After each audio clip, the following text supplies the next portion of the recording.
We got a 10 mil. And these things are just snug down on there, honestly. I mean, barely any pressure or breaking these loose on any of these. There is, I mean, like I'm saying, like. Okay, so we got them all out. I didn't use like the auto wrench or anything because I don't want to strip anything. And then I also, even though it doesn't matter, I kept them in order to see what kind of condition they'd be in, and we won't have any issues with threads going back in, especially after cleaning it. Now I didn't unplug them yet because I'm not a fan of unplugging stuff, especially on marine grade stuff. But we're gonna try and just give them a pull out, and if we have to unplug them, we'll see. Okay, that was right with the easy, barely any pull, it pulled right out. You're just going to want to make sure that these go back in the correct one, which should be very simple since it's zip tied right here with the corresponding fuel injector off the rail.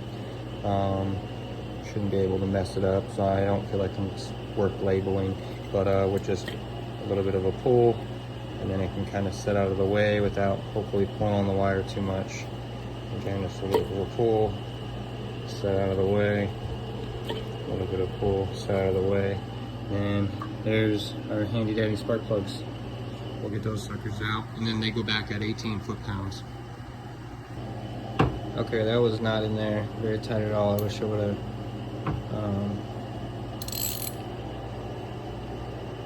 taped that.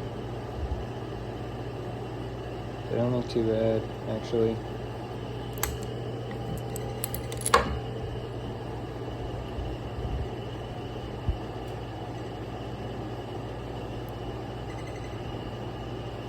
But it was barely in there, like barely any effort. And I didn't use the auto ratchet at all. I didn't really feel safe, so I went and got the regular. Alright, I'm gonna film it this time because that first one was just so loose. Alright, so it's on there, and I'm literally, that was nothing. That was nothing. That's like, I can't even say how little bit of nothing that was. This next one, I'm gonna leave this in here. I'm gonna pull it out, and I'm gonna see if I can just do it with my fingers or my hand alone. Let's see. And I can just get it out with my hand. I don't know, 18 foot-pounds. I guess. Oh, that one's in there. Oh, that one came out, but it came out with a fight. So I don't know, 18 foot-pounds. I'm gonna test it with my tool when I put them back in. We'll see. Very little corrosion. They all basically look exactly the same. No oil or anything, which is great. The looseness on there did kind of freak me out on that, but I mean, we'll see how that goes back with the torque wrench. And just for reference, going back with the old right there, LFR6A, and we have the LFR6A going back in.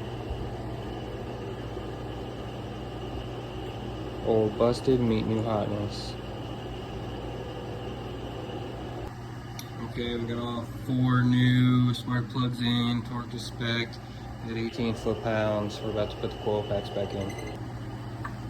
I guess we can kind of just slide the sucker back on, back over the plug, one at a time, following our lead here to make sure we're going back to the proper cylinder, feeling its seat over the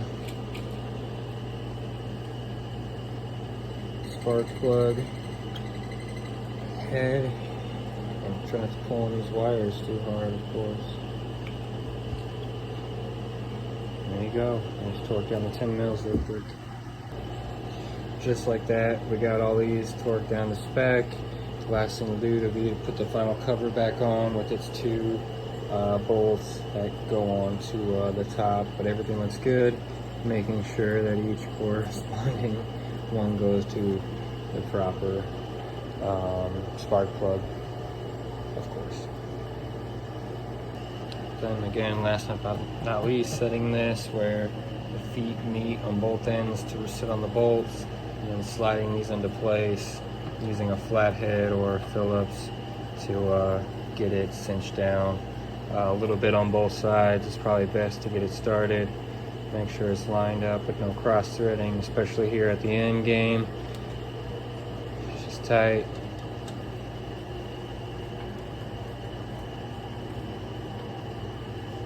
It's just tight.